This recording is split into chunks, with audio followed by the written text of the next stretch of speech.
जनवरी 1897 में एक ऐसे वीर सपूत का जन्म हुआ था जिसने औपनिवेशिक शासकों के नाक में दम कर उनको कुचलने में अपना सबसे बड़ा योगदान दिया था।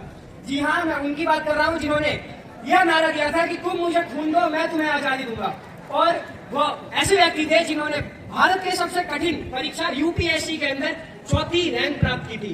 आप लोग सही सुन रहे हो, 4थी रैंक। अगर मैं उनको भारत के सबसे अधिक बुद्धिजीवियों में से एक व्यक्ति मानूं तो शायद गलत नहीं होगा। जी हाँ, मैं बात कर रहा हूँ सुभाष चंद्र बोस जी की, जिनका जन्म 23 जनवरी 1897 में उड़ीसा के कटक गांव में हुआ था, जिनके पिताजी का नाम जानकीनाथ बोस था और उनकी माताजी का नाम प्रभावती था। उन्होंने वो बचपन से एक मध्यवर्ती छात्र रहे। उनकी शिक्षा और उनकी कौशल कभी भी किसी किताबों की मोहताज नहीं थी। उन्होंने स्वतंत्रता संग्राम में एक नई जान सी फूंक दी थी। उनका योगदान भारत का हर बच्चा जानता है और उनके दिए गए नारे तुम मुझे खून दो, मैं तुम्हें आजादी दूंगा से लेकर दिल्ली चलो पूरे विश्व भर में प्रसिद्ध है।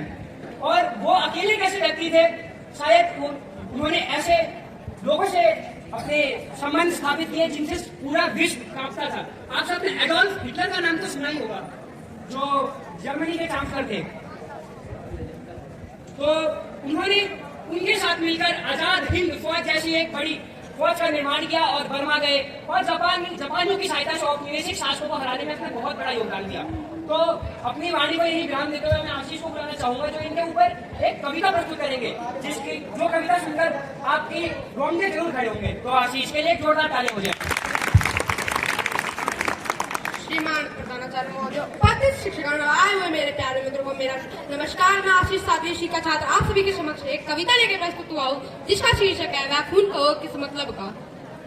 वैखून कहो किस मतलब का जिसमें उबाल का नाम नहीं, वैखून कहो किस मतलब का जो आखिर देश के काम नहीं, वैखून कहो किस मतलब का जिसमें जीवन ना रवानी है, जो परवश होकर बहता है वो खून नहीं वो पानी है। उस दिन लोगों ने सही खून की कीमत पहचानी थी, जिस दिन बर्मा में सुभाष ने मांगी उनसे कुर्बानी थी। बोले सुभाष स्वतंत्रता की खातिर बलिदान तुम्हें करना होगा, वो जीत चुके हो जग में आगे तुम्हें मरना होगा।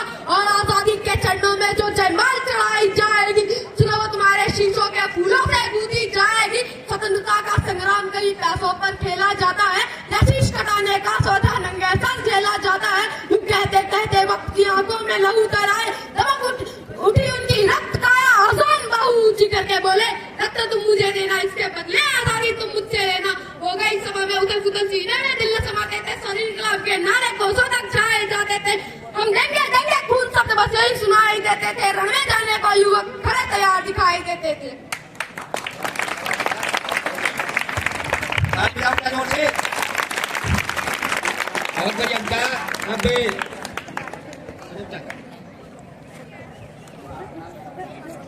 कक्षा 7वीं में पढ़ता हूँ। सत्यम। भारत माँ का लाल था वो, दुश्मनों का काल था वो, नाम था नेताजी मगर धरती माँ का बालक था वो। तुम दे दो खून मुझे, आजादी में दिलवाऊंगा, भारत माँ के खातिर मिट्टी में मिल जाऊंगा। वो कोई और नहीं बल्कि नेताजी सुभाष चंद्र बोस हमारे थे। बहुत बढ़िया। देखिए, इससे आपने